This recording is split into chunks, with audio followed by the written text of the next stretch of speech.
Genesis 21. Now the Lord was gracious to Sarah as he had said, and the Lord did for Sarah what he had promised.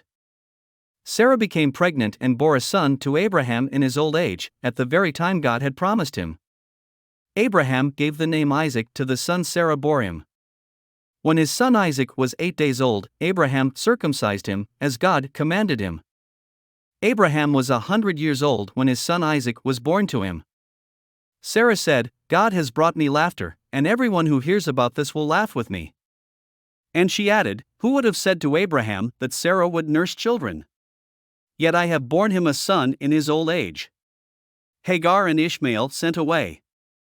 The child grew and was weaned, and on the day Isaac was weaned Abraham held a great feast. But Sarah saw that the son whom Hagar the Egyptian had borne to Abraham was mocking. And she said to Abraham, get rid of that slave woman and her son, for that woman's son will never share in the inheritance with my son Isaac. The matter distressed Abraham greatly because it concerned his son. But God said to him, do not be so distressed about the boy and your slave woman. Listen to whatever Sarah tells you, because it is through Isaac that your offspring will be reckoned. I will make the son of the slave into a nation also, because he is your offspring. Early the next morning Abraham took some food and a skin of water and gave them to Hagar. He set them on her shoulders and then sent her off with the boy. She went on her way and wandered in the desert of Beersheba. When the water in the skin was gone, she put the boy under one of the bushes. Then she went off and sat down about a bowshot away, for she thought, I cannot watch the boy die. And as she sat there, she began to sob. God heard the boy crying, and the angel of God called to Hagar from heaven and said to her, what is the matter, Hagar? Do not be afraid, God has heard the boy crying as he lies there.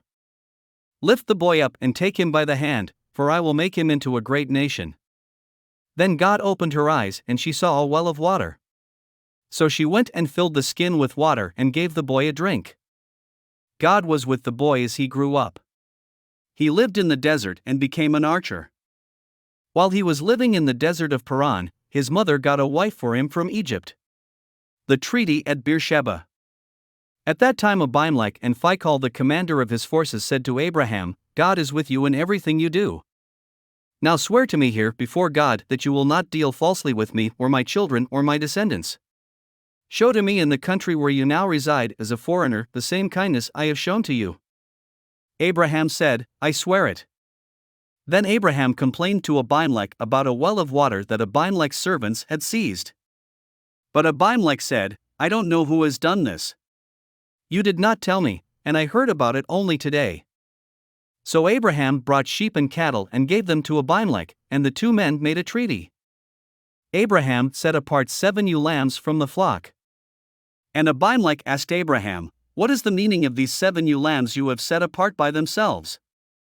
He replied, accept these 7 lambs from my hand as a witness that I dug this well. So that place was called Beersheba, because the 2 men swore an oath there. After the treaty had been made at Beersheba, Abimelech and Phicol the commander of his forces returned to the land of the Philistines.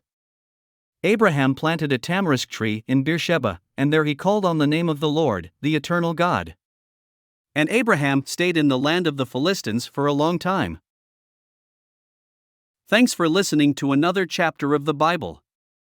At My Faith Fuel, we believe a good coffee fuels your faith and energizes your day.